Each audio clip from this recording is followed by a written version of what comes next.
Assalamualaikum warahmatullahi wabarakatuh.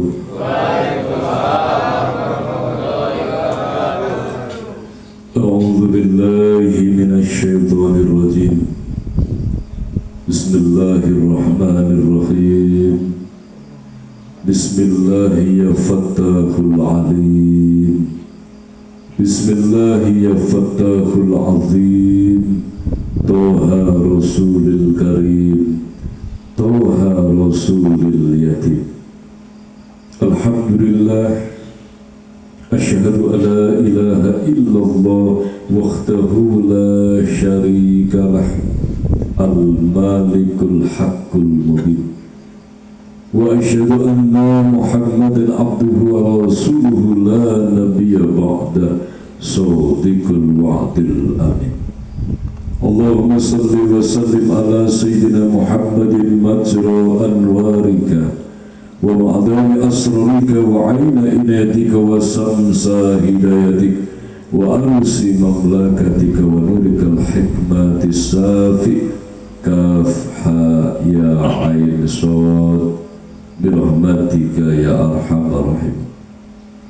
Faqala Allah ta'ala fi kitabihil karim wa huwa asdaqul qa'ilin. Bismillahirrahmanirrahim.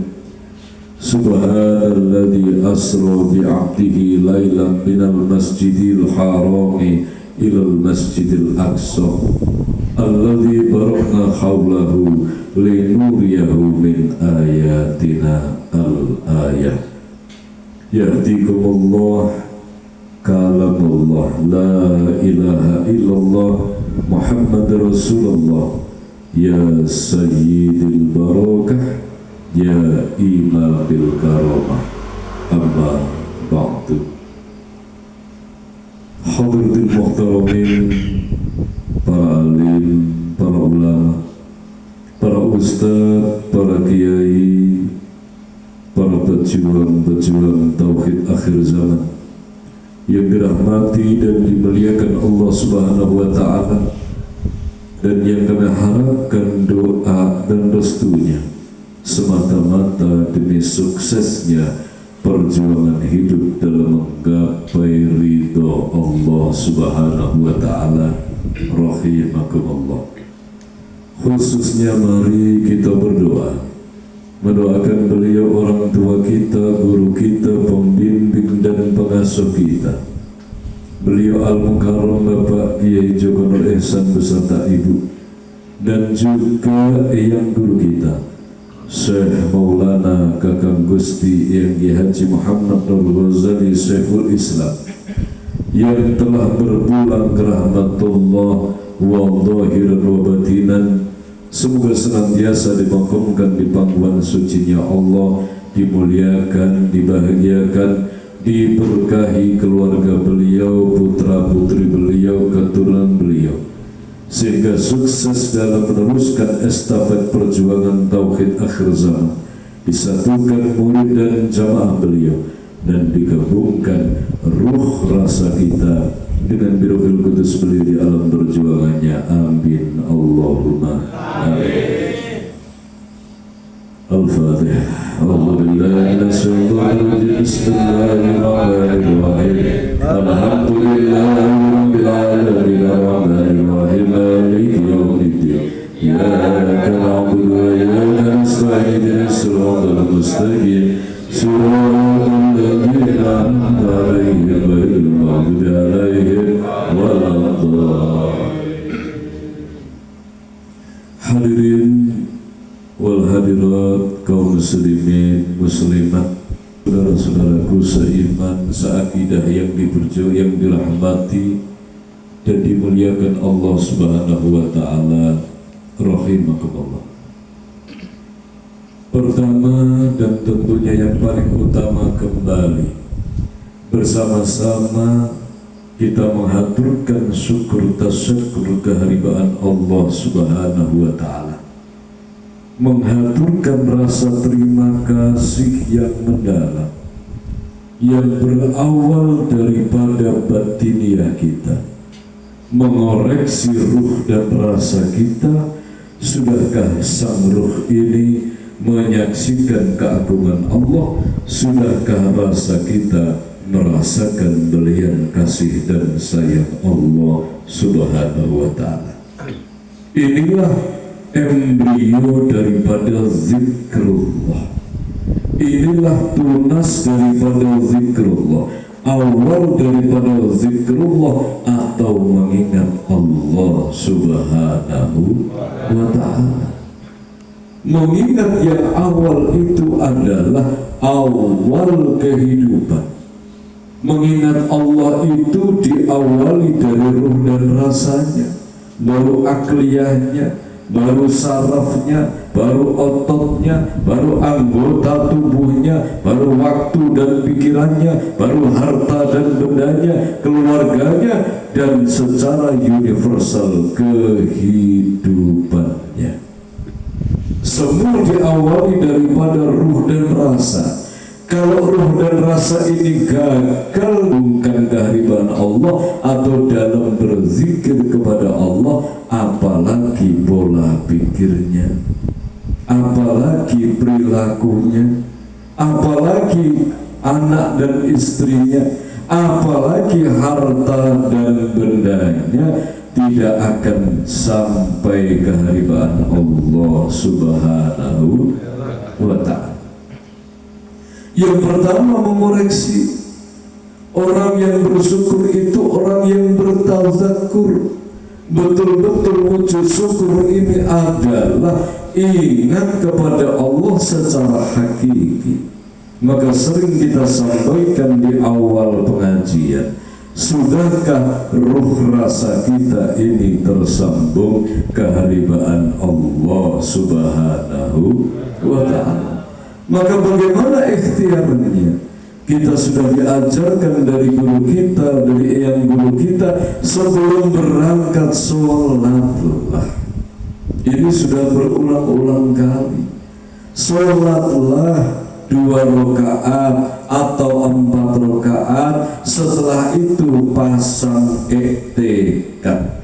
Ibarat orang yang sedang memanah, itu dibidik dulu, dipaskan dulu. Ya Allah, detik saat ini, malam ini kembali aku menghadap. Di malam ini adalah jadwal pengajian Lapanan Habban Kalinonggo Taruman. Ya Allah, aku akan sengaja berangkat karenamu. Ya Allah, dohirnya aku meninggalkan rumahku, meninggalkan kediamanku, dohirnya dari tempat ini menuju taklim. Tetapi secara hakiki, inilah langkah kecil hamba sebagai wujud hamba butuh kepadamu. Sebagai wujud hamba ini adalah dohirnya menuju ke taklim, tetapi hakikinya hamba menuju kepadamu. Tolong ya Allah, berkahi agar keberangkatanku ngaji Lapanan ini membawa manfaat bagiku, bagi keluargaku, bagi keturunanku, bagi masyarakatku kepadamu. Ilahi antal maksud waridoka matlub. Ini tentunya tidak cuma sekedar formalitas gugur kewajiban, tetapi sepenuh ruh dan rasa kita, sepenuh hati, agar hati ini hidup. Ibarat radio tidak cuma gemersek, tapi ada siarannya, hidup, dipastikan, disambungkan bahwa malam ini kita hadir karena Allah. Sesampai di sini duduk simpuh, hatinya tetap menghadap Allah, ruh rasanya tetap tersambung. Yang dinamakan itulah zikrullah, berzikir kepada Allah Subhanahu wa ta'ala. Bagaimana kasusnya di akhir zaman? Banyak orang berpikir itu mengandalkan ucapannya saja. Setelah duduk di sini melantunkan istighosah dalam tahlil, dalam istighosah burdatul manaqib, tapi cangkem-cangkem ucapannya saja, hatinya entah kemana, pikirannya entah kemana. Walhasil ngantuklah yang akan dialami. Na'udzubillah min. akan hadir rasa ngantuk. Apa itu ngantuk? Ngantuk itu ilusi dari nafsu al-wamah, ilusi dari nafsu hewan, dari nafsu hayawan kita. Apa yang menyebabkan ngantuk itu? Apa tuh? Di saat kita bekerja seharian tidak dengan etikat dan asma Allah Subhanahu wa ta'ala. Kita pegang cangkul tadi, pegang arit, pegang pulpen, pegang motor, tidak ada asma Allah, sehingga kegiatan sehari entah di ladang, di sawah, di pasar terekam dalam lubuk hati dan pikiran, menjadikan ilusi lawamah hadir. Akhirnya begitu duduk pules, bangun-bangun sudah selesai ngajinya, alhamdulillah. Siarannya nanti beda Pak Bu, siaran ngaji, siarannya Rasulullah, siaran asma Allah, siaran Allah Subhanahu wa ta'ala. Begitu kita hadir tidur, siarannya siaran nafsu. Itu akan berpengaruh di langkah kita, di perjalanan kita, di perilaku kehidupan kita. Ini yang menghambat kepercayaan Allah Subhanahu wa ta'ala. Ini yang menjadikan Allah nggak percaya, sehingga tidak diberikan amanah dalam hidup ini. Na'udzubillah min dzalik. Saudaraku yang dimuliakan Allah Subhanahu wa ta'ala, maka hidup ini seperti tukang parkir. Tukang parkir yang terpercaya, dia akan menjaga apapun yang diparkirkan pemiliknya. Sewaktu-waktu diambil, dia pun rela melepaskannya. Upahnya adalah karena amanah menjaganya. Alhamdulillah. Coba kalau tukang parkir ini nggak amanah, kita nggak akan parkirkan lagi. Begitu kita parkir sepeda motor, diambil oleh dia. Kita parkirkan mobil, diambil oleh dia. Kita mau ambil motor dan mobil, dilarang oleh dia. Maka tidak akan ada kepercayaan yang terjalin. Na'udzubillah min dzalik. Demikian pula hidup. Hidup ini adalah dasarnya berserah diri kepada Allah Subhanahu wa ta'ala. Allah memarkirkan ilmu, alhamdulillah. Allah parkirkan keluarga, alhamdulillah. Allah parkirkan jabatan, alhamdulillah. Allah parkirkan apapun, alhamdulillah. Sewaktu-waktu diambil oleh Allah pun dengan tanggung jawab kita jaga secara utuh. Alhamdulillahirabbil alamin. Hadirin yang dimuliakan Allah Subhanahu wa ta'ala, benar apa yang disampaikan oleh Sayyidina Ali karamallahu wajhah. Hidup itu kuncinya ikhlas. Apa ikhlas? Ikhlas itu cabangnya ada dua. Apa cabang ikhlas itu? Ikhlas itu adalah menerima sesuatu yang diharapkan tapi tidak datang-datang. Berharap sesuatu enggak teko-teko, harus menerima lillahi ta'ala.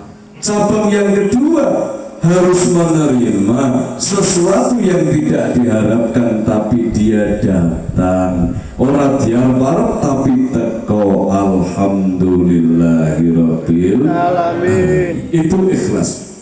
Maka apa yang disampaikan beliau, kalau manusia ini ingin dalam kehidupannya mendambakan kemuliaan, kebahagiaan, tidak kakian sedih, tidak kakian resah, tidak kakian gundah dan gulana, ngendikannya Sayyidina Ali, sedikitkan kesenanganmu dalam urusan duniawi.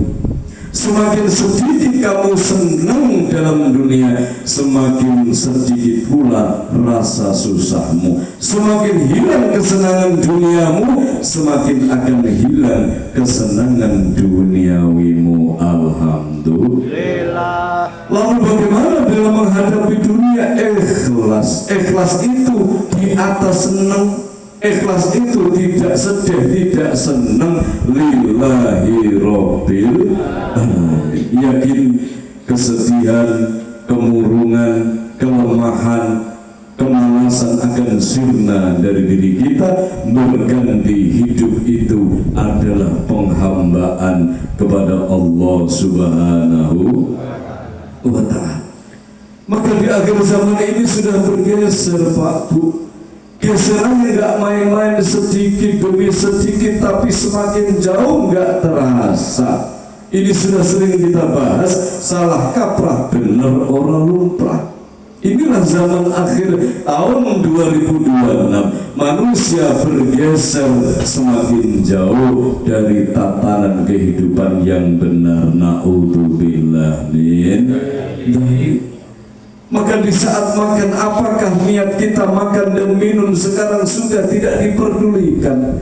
Padahal ada bedanya makan yang karena Allah, makan ini untuk menguatkan raga, untuk nyagai rogo, supaya raganya tetap bisa bergerak, bisa tetap bernafas, bisa tetap hidup. Ikhtiar kita makan karena Allah sebagai bekal ibadah, biar kuat sholatnya, biar kuat ibadahnya, dan bekal amalul soleh.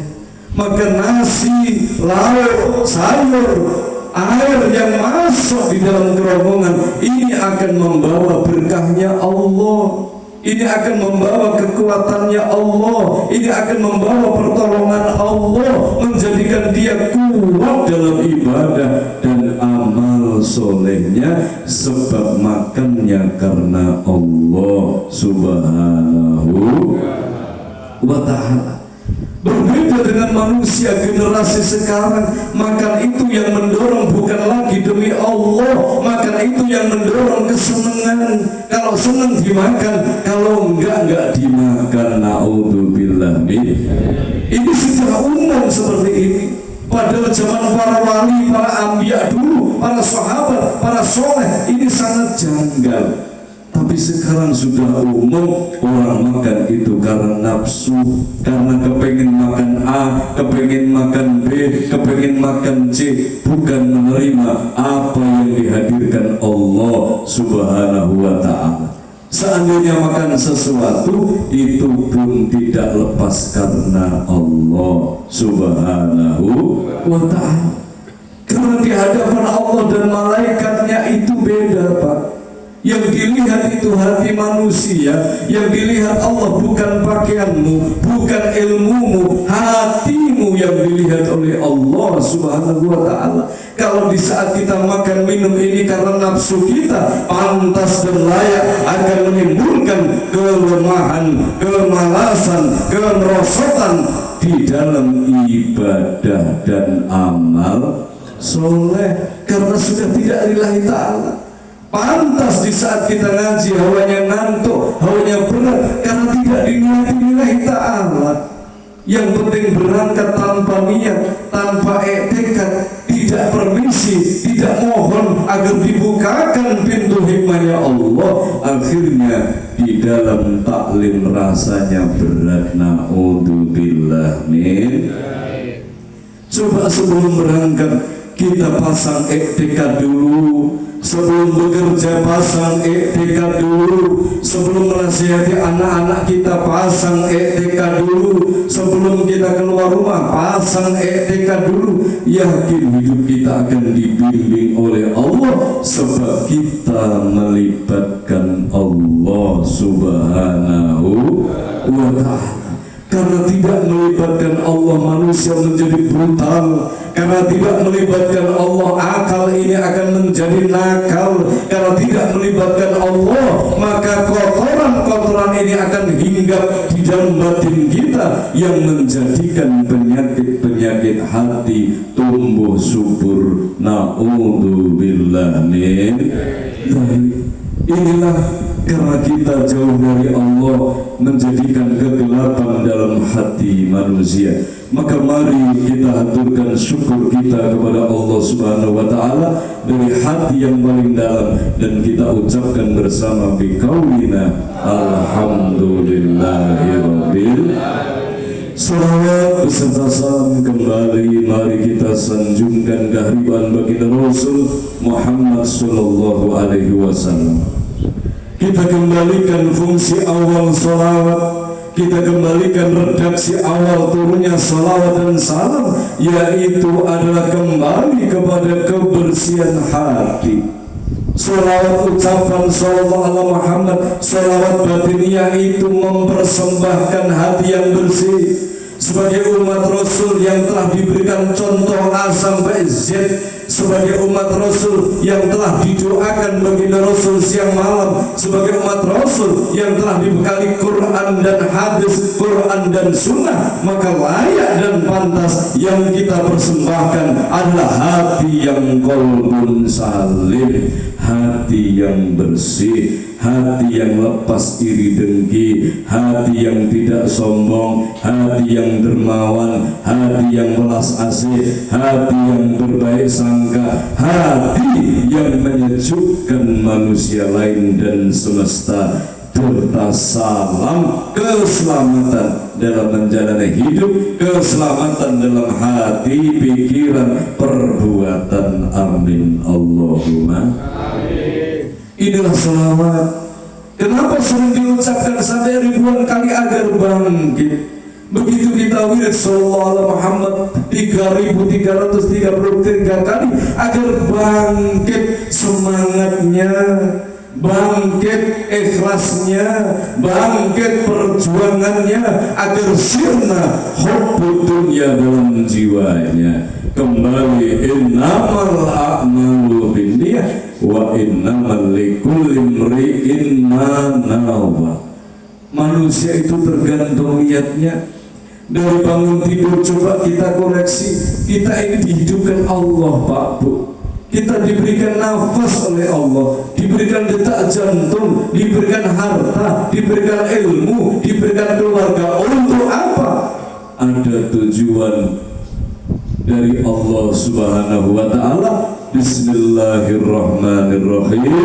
Wa ma khalaqtul jinna wal insa illa liya'budun. Ini MOU.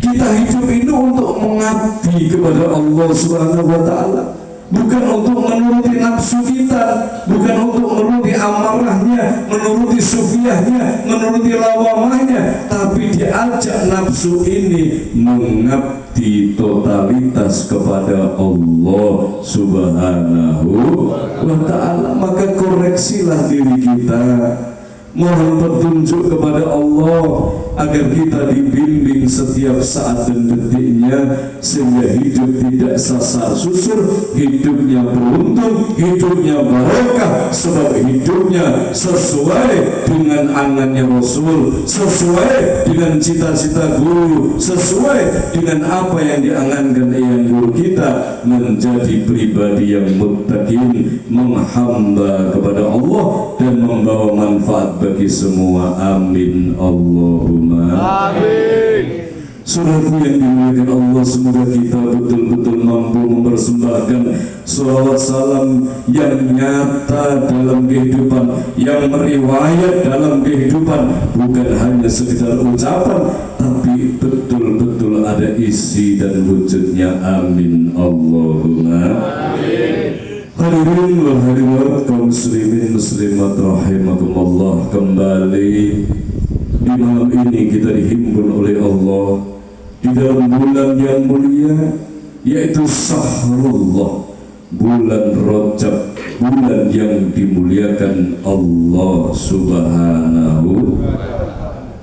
Di mana bulan Rajab ini adalah hadir wahyu dari Allah kepada baginda Rasul, yaitu as-salat, yaitu sholat. Maka mari kita ambil hikmahnya. Semakin kita memperdulikan tentang sholat, semakin lurus pengertian kita, muraqabah kita tentang sholat, bahwa sholat itu adalah sarana berhubungan dengan Tuhan, dengan Allah Subhanahu wa ta'ala yang sah, yang benar, yang istimewa. Maka semua agama Semua suku, semua golongan mempunyai cara tersendiri dalam berhubungan dengan Tuhannya. Ada yang dengan bersemedi, ada yang dengan bertapa, ada yang dengan hukum dan lain sebagainya. Sesungguhnya kita Islam dengan Rasulnya baginda Rasul Muhammad sallallahu alaihi wasallam, sholatlah jalan tercepat menuju Allah Subhanahu wa ta'ala. Yang terjadi di zaman akhir ini adalah karena manusia tidak mengenal sholat. Sholatnya cuma gerakannya, dia juga ruku, dia sujud, dia i'tidal, bacaannya sama, rokaatnya sama, waktunya sama, menghadap kiblatnya sama, tetapi yang membedakan yang satu dengan ruhu sholat, yang lain tanpa ruhu sholat. Dikarenakan dia belum memahami apa itu sholat. Sholatnya hanya raganya yang menghadap Allah, hati dan pikirannya entah kemana, roh rasanya entah kemana. Sedangkan sholat yang diajarkan Rasulullah, sholat yang diajarkan guru kita, sholat yang diajarkan eyang guru kita, menyatukan beberapa dimensi menuju Allah Subhanahu wa ta'ala. Sudahkah kita sholat sebagaimana yang diajarkan Rasul? Jangan-jangan kita belum mampu sholat seperti apa yang diajarkan Rasul, tetapi sudah mengabaikannya, dianggap itu sesuatu hal yang tidak penting, sehingga sholat sering ditinggalkan. Na'udzubillah min. Sholat ini diterima Rasul di Sidratul Muntaha. Ini sering kita ulang-ulang, apa itu Sidratul Muntaha. Sidrah itu alam Nabi Allah Khidir alaihissalam, yang artinya adalah kesadaran, yang artinya adalah bahrul zikir, yang artinya adalah segoroning zikir. Muntaha itu puncaknya, Sidratul Muntaha puncak zikrullah, puncak kesadaran hidup, puncak daripada ingat kepada Allah Subhanahu wa ta'ala. Itu alamnya Rasulullah, itu makomnya Rasulullah, pangkatnya Rasulullah. Kalau kita sudah bisa sidra, alhamdulillah. 24 jam bisa mengingat Allah, alhamdulillah. Sholat itu tidak sesederhana apa yang selama ini kita pahami. Sholat itu menyatukan berbagai dimensi yang terrangkum dalam dua dimensi, dimensi zahir, dimensi batin. Dimensi zahir itu ragawiyah, duniawiyah. Sebelum sholat harus sesuci. Bagaimana cara mensucikan raga? Dengan berwudu atau tayamum. Berwudu dengan air, tayamum dengan debu. Itu cara resmi mensucikan raga dari hadas. Hadas kecil. Hadas kecil itu buang air, buang angin, buang air besar, bersentuhan lawan jenis dan lain sebagainya. Caranya dengan berwudu. Lalu apakah dalam menghadap Allah ini cuma dimensi zahir? Tidak. Ada dimensi yang lebih dalam yang dinamakan dimensi batin. Bagaimana cara mensucikan, membundukan batin kita?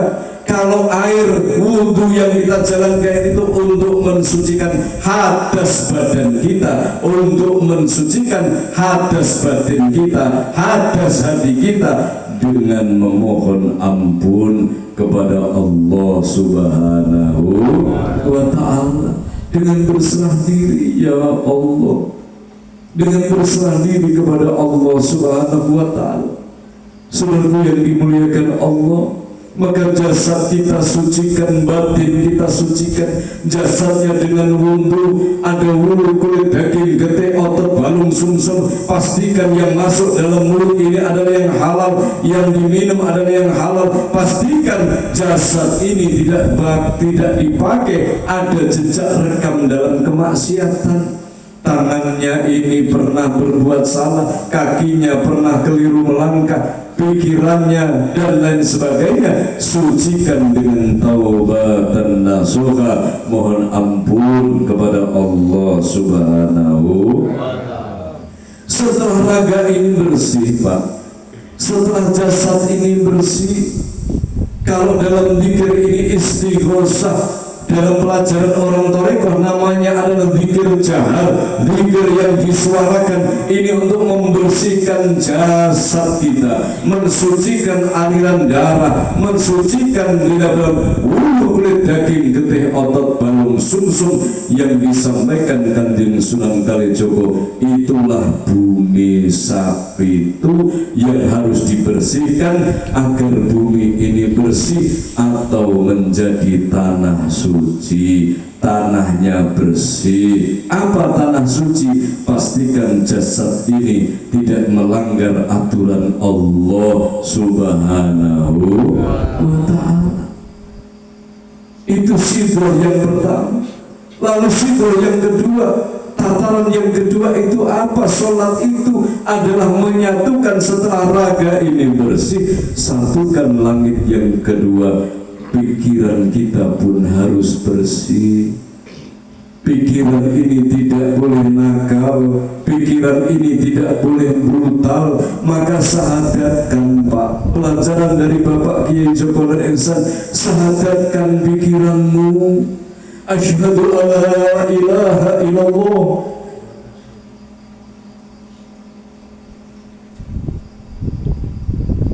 wa asyhadu anna Muhammadar Rasulullah.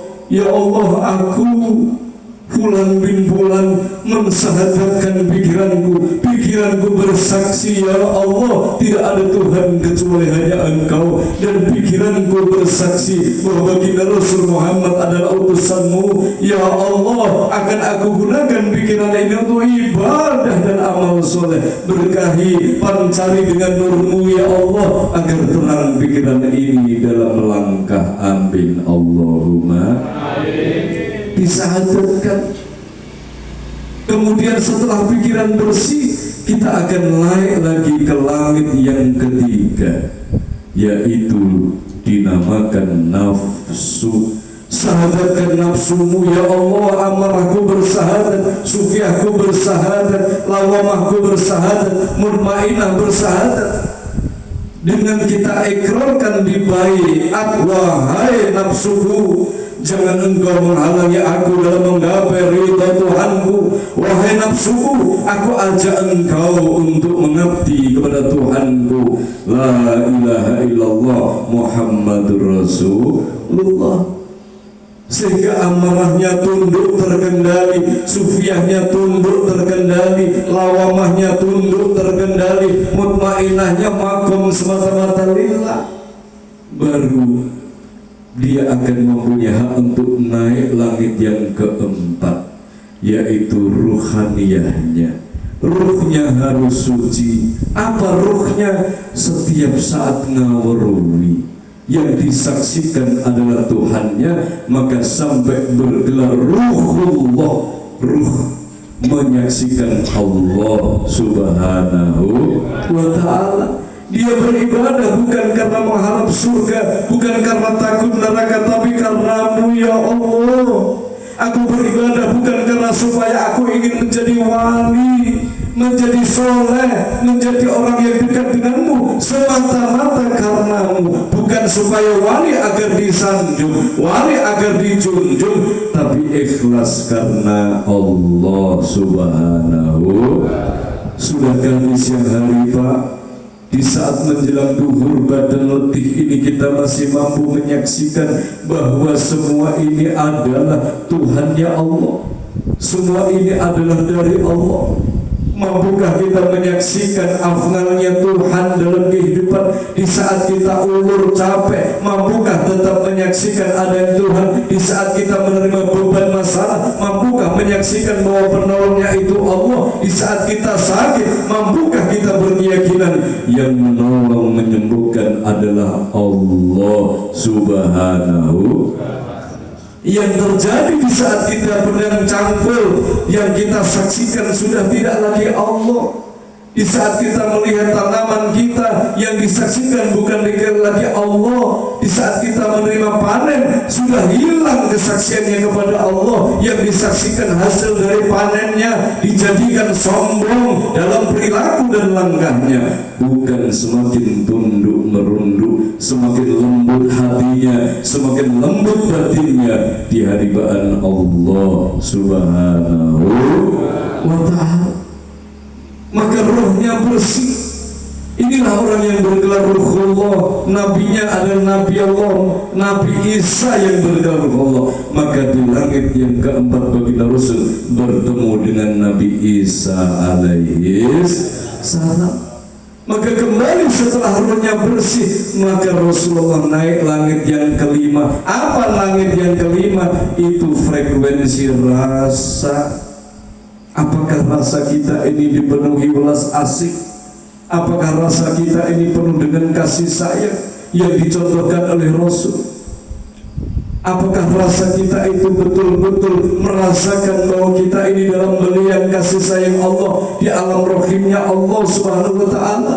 Ataukah rasa yang lain menguasai kendali hati kita? Begitu melihat panen berhasil, rasanya jumawa. Begitu melihat panennya gagal, rasanya gelisah. Begitu menghadapi beban masalah, zikirnya meredup. Begitu menghadapi nikmat yang melimpah, zikirnya hilang. Na'udzubillah. Rasa merasakan belian kasih sayang Allah setiap saat dan detik. Seluruh yang diberikan Allah ini sudah dicontohkan di dalam semesta manusia-manusia, hamba-hamba yang dirahmati Allah. Rasanya penuh dengan kasih sayang. Di Jawa ada, di Sumatera, di Arab ada, di India ada 7 perwujudan manusia yang membawa welas asih dari Allah Subhanahu wa ta'ala. Ada 7. Di Arab ada Sayyidah Fatimah Zahra yang membawa welas asihnya Allah Subhanahu wa ta'ala. Hadirin saudara dimuliakan Allah, kalau rasa ini betul-betul merasakan Allah, melihat kesalahan saudara ini yang dia saksikan adalah Rahman Rahim, mendoakan, bukan menghujatnya, bukan membuka-buka aibnya, bukan menyalah-nyalahkan dia, tetapi Rahman Rahim mendoakan, ya Allah, dia saudaraku, tolong dia ya Allah, dia sedang menghadapi permasalahan dalam dirinya sendiri, dia sedang menghadapi, ya Allah, tolong dia menghadapi hatinya sendiri, tolong dia menghadapi nafsunya, ya Allah, selamatkan saudaraku. Alhamdulillah. Sebab apa? Sebab yang ada dalam rasanya adalah welas asih Rahman Rahim. Kalau kita melihat saudara kita tergelincir kemudian bertepuk tangan, berarti rasa kita tercemar, Pak. Kalau kita melihat saudara kita sedang susah payah, kok kita bahagia, rasanya ini bahagia, rasanya senang, berarti rasa sudah tercemar, bukan lagi Rahman dan Rahimnya Allah Subhanahu wa ta'ala. Al-mu'min, orang mu'min itu seperti satu jasad, Pak. Kalau kakinya yang luka, tetap linangan air matanya yang keluar. Punggungnya yang luka, yang merasakan sakit itu hatinya. Ujung tangannya yang terbakar, sakit, matanya ikut berlinang, dadanya ikut merasakan sakit. Inilah orang mukmin. Apalagi kita orang ngaji, kita ngaji di At-Tadkir kalian, melihat saudaranya sedang jatuh kok seneng, kok malah dibuka-buka kejelekannya, dicerita-ceritakan kejelekannya, membela orang yang di luar, tidak membela, tidak menolong orang yang betul-betul saudara seiman. Kita ini bukan saudara kandung, tetapi saudara seiman, seakidah. Harus ada welas asih. Saudaranya repot, kita tolong karena Allah. Wujud kasih sayang. sebab kita ngaji dididik untuk welas asih kepada saudaranya dan kepada semuanya. Alhamdulillah. Maka setelah sang rasa ini beres, langkah kita ini beres, maka akan naik kembali ke langit yang keenam, ke langit yang kelima, yaitu dinamakan nur. Hidupmu penuh cahaya, hatimu penuh cahaya, pikiranmu ada cahaya, panca indramu ada cahaya, langkah perbuatanmu ada cahaya, sehingga kita hidup dalam cahaya Allah. Inilah yang disampaikan guru kita, alam malakut, alam para malaikat. Para wali-wali Allah berhasil menembus alam cahaya atau alam malakut, sehingga betul-betul hidupnya penuh dengan berkahnya Allah Subhanahu wa ta'ala. Sesuatu yang dimuliakan Allah, ada yang bisa masuk kemudian keluar dari malakut masih tetap normal.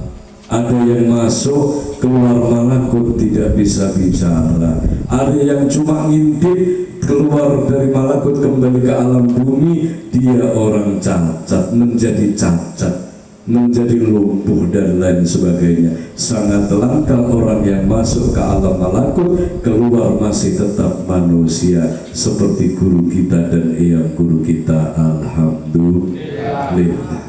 Saudaraku rahimakumullah, setelah kita hidup ini dengan cahaya, maka akan terjadilah inna salati wa nusuki wa mahyaya wa mamati lillahi rabbil alamin. Sesungguhnya salatku ya Allah, sesungguhnya ibadahku ya Allah, sesungguhnya kehidupanku ya Allah, dan kematianku ya Allah hanya demi Engkau, demi penghambaan kepadamu ya Allah. Maka manusia yang seperti ini akan konsentrasi bagaimana mewujudkan kehendak Allah, sudah tidak lagi bagaimana kehendaknya diwujudkan Allah. Banyak yang keseliu dalam hidupnya, dalam ibadahnya, dalam zikirnya, dalam salatnya, bagaimana kehendaknya diwujudkan oleh Allah. Kalau perlu Allah itu kayak dipaksa. Tak tinggal wirid 3.000 turun kabul, tak posoni 7 dino turun kabul, tak nggo salat 10 rakaat 100 rakaat lagi kabul. Memaksa Allah Subhanahu. Ini bukan orang yang bertauhid, labelnya kayak ngaji tauhid, tapi perjalannya lepas daripada tauhid. Tapi dia nggak sadar, dia masih bangga karena doa-doanya diijabah. Aku meni udan teko, aku meni terang. Dia bangga seperti yang itu, padahal itu tipuan. Hamba Allah itu adalah budaknya Allah. Hajat hidupnya melayani, menghamba kepada Allah. Hajat hidupnya bagaimana dia bisa mewujudkan perintah-perintah Tuhan, mewujudkan kehendak Tuhan di atas segala-galanya.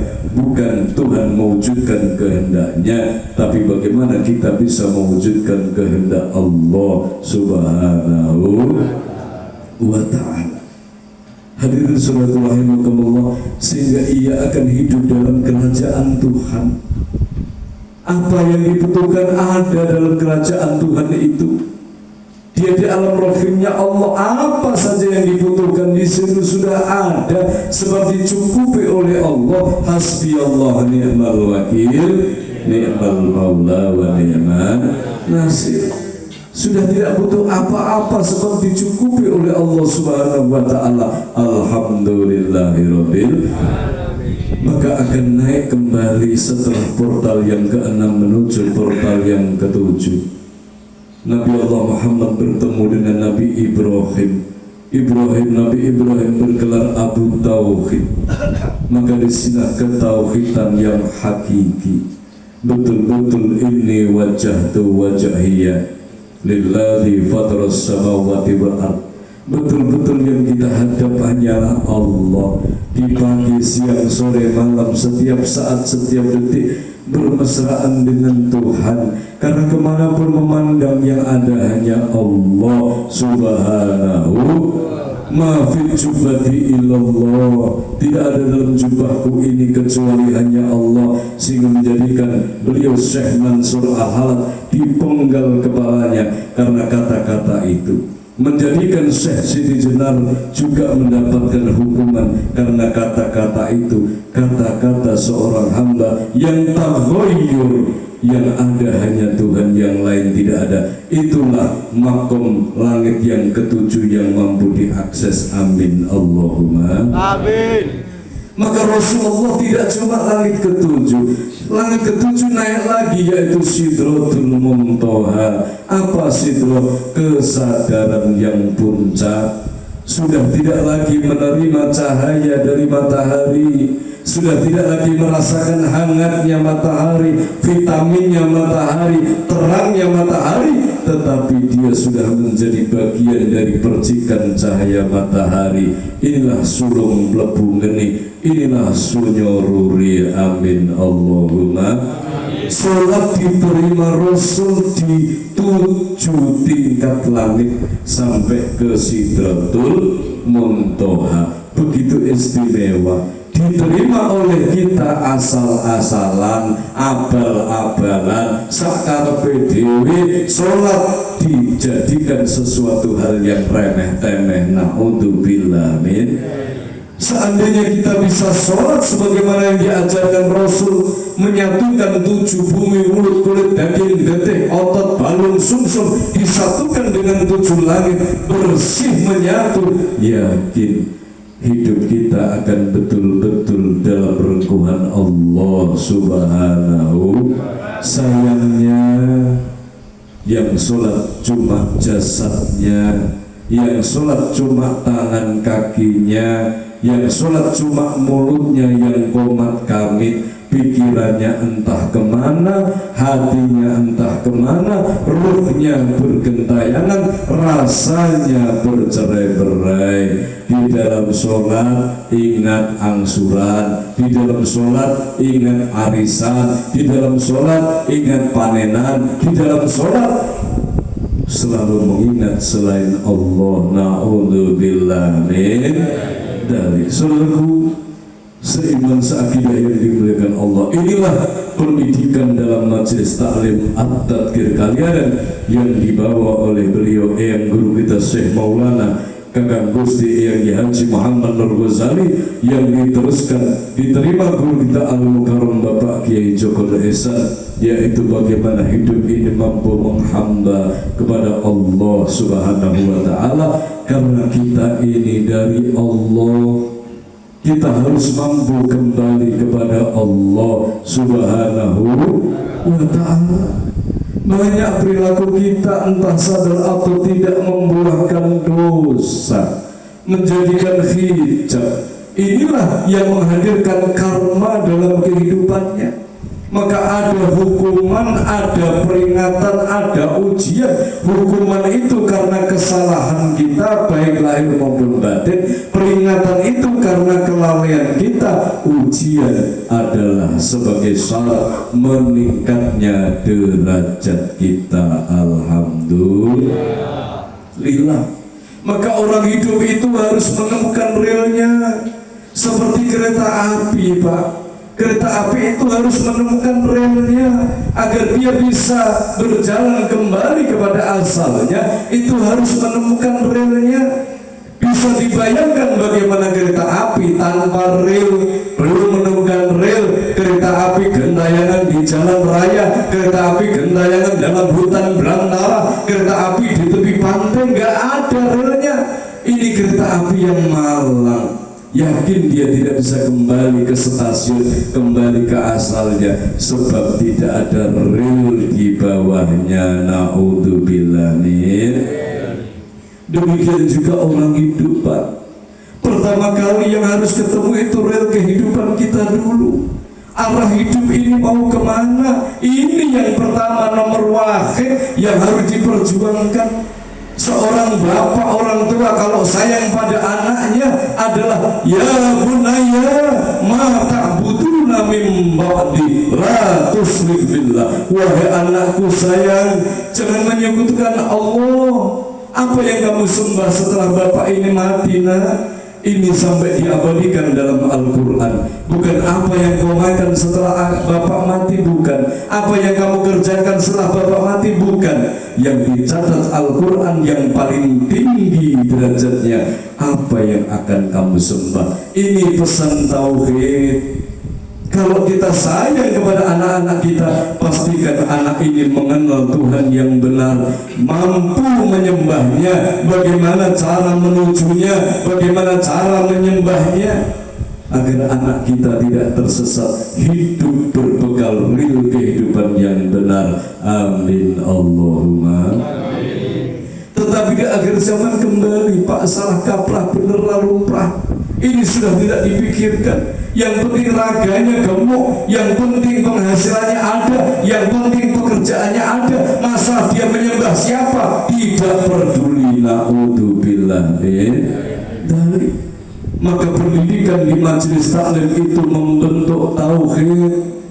Pendidikan di majelis taklim itu agar anak-anak kita yang ngabdi di taklim tidak salah langkah, tahu arah perjuangan, arah kehidupannya, tahu Tuhan yang benar, tahu bagaimana menyembahnya, tahu bagaimana menujunya. Ini pendidikan dalam majelis taklim, bukan keluar dari taklim kemudian kerjanya apa.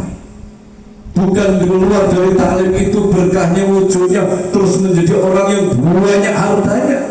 Kalau memang dengan harta adalah menjadi bekal perjuangannya, bisa Allah hadirkan harta itu sesuai dengan keringatnya. Tujuan dari pendidikan ngabdi di taklim mencetak pribadi-pribadi yang bertauhid kepada Allah. Jadi petani yang bertauhid kepada Allah. Jadi nelayan yang soleh-solehah, nelayan yang bertauhid kepada Allah. Jadi pegawai yang bertauhid kepada Allah Subhanahu wa ta'ala. Sehingga orang tuanya sudah mati, tidak ada rasa khawatir, sebab anaknya mengerti real kehidupan menuju Allah Subhanahu wa ta'ala.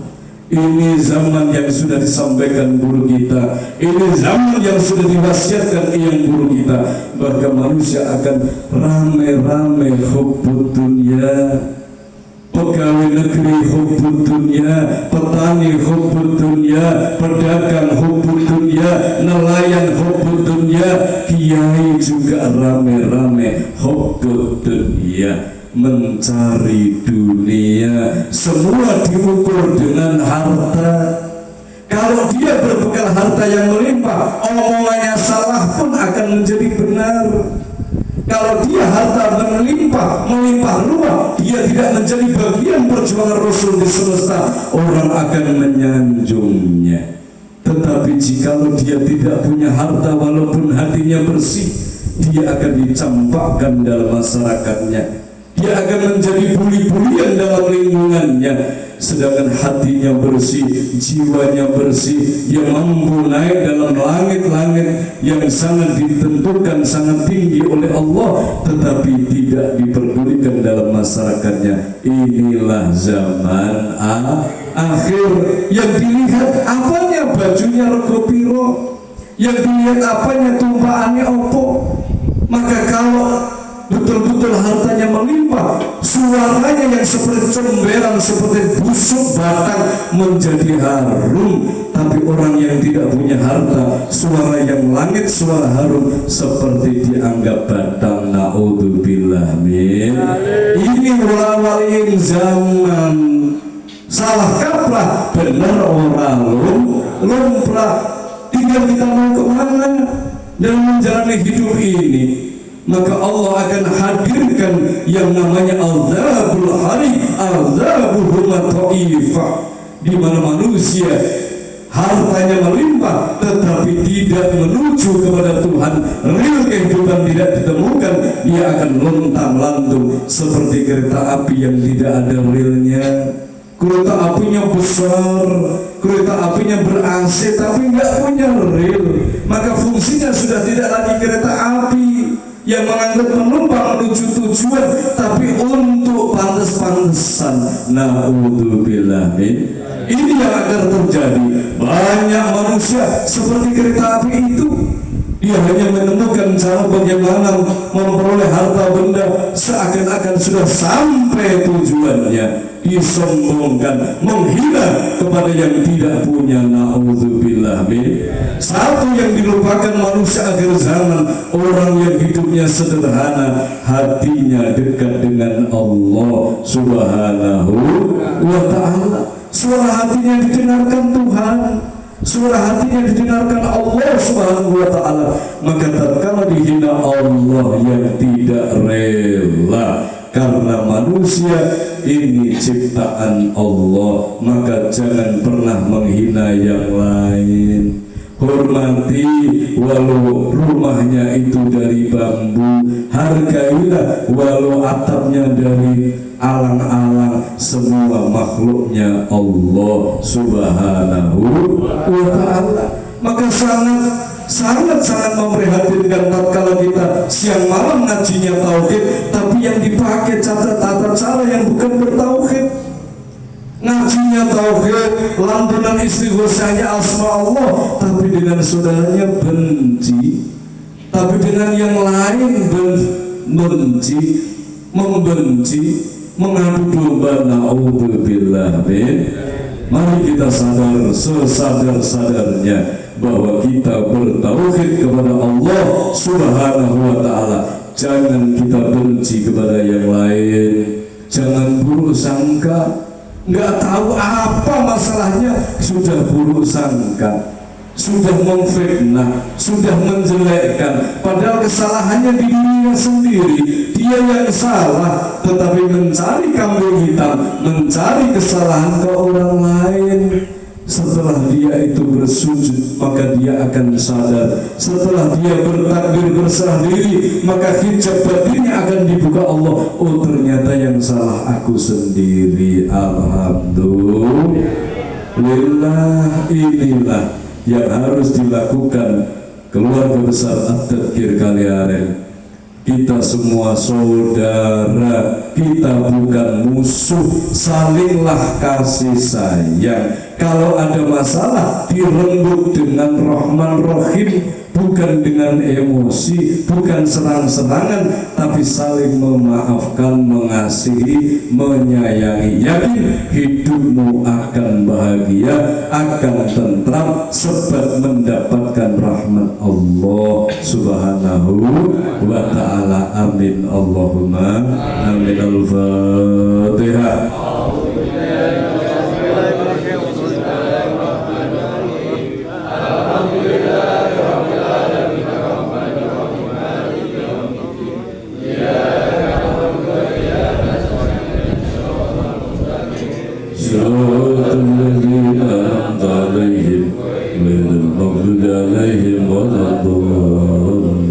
Hadirin saudaraku yang dimuliakan Allah, waspadalah dengan karma kita sendiri yang seringkali menyalahkan orang lain dalam kejadian kehidupan kita.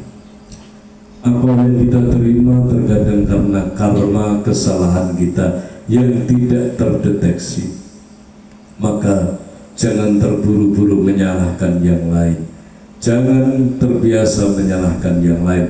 Introspeksilah, maka yakin kaca penggala kehidupan akan mencerminkan zahir batin kita. Seringlah berdoa kepada Allah, ya Allah, tolong bukakan hijab yang menutupi batinku, tolong tunjukkan kesalahanku, tunjukkan kekuranganku, tunjukkan perilakuku yang salah, ya Allah, agar aku mampu berbenah. Bagaimana mungkin aku ini berbenah kalau aku tidak tahu di mana letak kesalahanku? Bagaimana aku mampu dekat denganmu kalau aku tidak tahu di mana letak kekuranganku? La haula wala quwata illa billahil aliyil azim. Setelah berdoa, Allah akan bukakan hijab yang menutupi batin, sehingga kita akan mengetahui di mana kesalahan kita.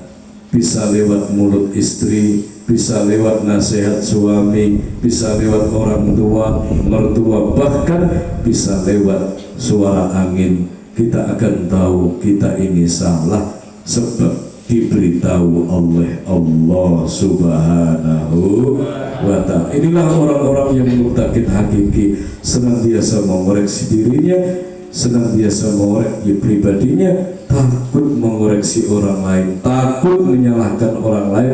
Kalau ternyata yang salah diri kita sendiri, yang salah keluarga kita, naudzubillah min dzalik. Ternyata yang salah aku, yang salah keluargaku, sehingga akan introspeksi diri. Amin Allahumma amin. Sudah Allah, mari yang sudah batal dibersihkan wudu. Selanjutnya kita akan sholat bersama-sama sambil menunggu antrian wudu. Mari kita istighosah. Bismillahirrahmanirrahim. Ilahi